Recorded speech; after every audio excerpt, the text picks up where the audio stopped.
Ladies and gentlemen, welcome back to TechSci Review.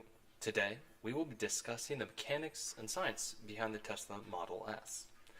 Now, today is a bit different because we only have one topic, but it encompasses both tech and science. So let's jump right in. The Tesla Model S is obviously powered by electricity. But what type of battery is used to power the Tesla, and how many? Well, to your surprise, some 7,000 lithium-ion cells power the Tesla, and these are very similar to the batteries you would use in your everyday life. But why use so many small batteries? Would it not be better to use bigger batteries that can store more energy? The thing to think about is, how are you going to cool these massive batteries? Well, it would take a lot more glycol coolant to circulate around the battery to cool it off, and it would take much more time. But by using smaller sized lithium-ion cells, it cools down the batteries much faster and allows for longer battery life. These batteries are placed in a combination of parallel series in order to produce the power needed to run the car. Glycol coolant is run through metallic inner tubes that run through the series of cells.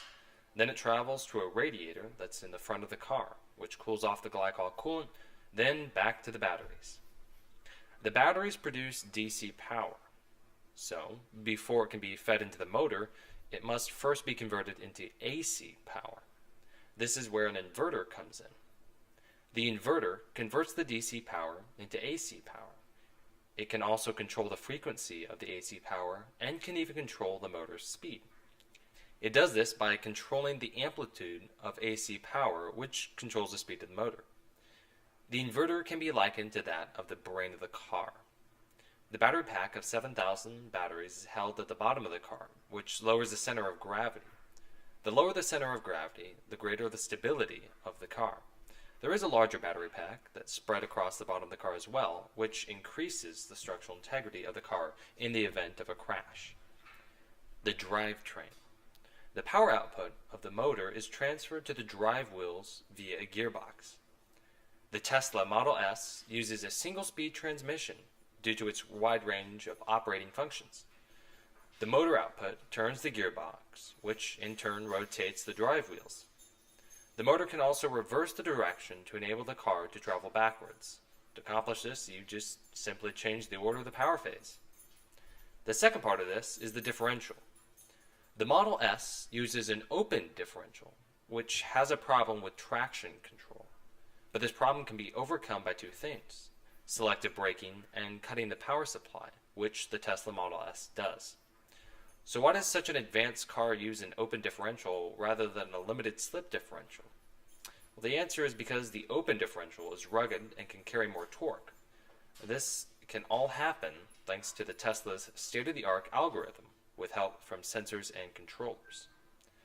The Tesla Model S also possesses regenerative braking, which allows the car to generate and store the kinetic energy accumulated while braking. Now, most cars don't have this, but some of the newer Honda Civics have already implemented this into their cars. It begins to start generating the energy as soon as you take your foot off the gas. During regenerative braking, the same induction motor acts as a generator. During this, the wheels drive the induction motor. In order for the induction motor to generate the kinetic energy, the rotor speed must exceed the RMF speed. The inverter helps keep the RMF speed below the rotor speed so that the generator can generate the kinetic energy. The energy is generated into the stator coils, which is way higher than the supplied electricity. So this newly generated electricity then gets stored in the battery packs after conversion. At the same time, an opposing magnetic force acts upon the rotor so that the drive wheels will slow down. This allows for vehicle control through the use of just one pedal. So before we end this lesson, I would like to just run some pros and cons on the Tesla Model S. So let's start out with the pros. The cost and maintenance of the engine are much lower than that of an IC engine or internal combustion engine. The high performance, high response, no noise, and no pollution at vehicle level, as well as low maintenance and driving cost, make this car very, very worth it. It also is very safe.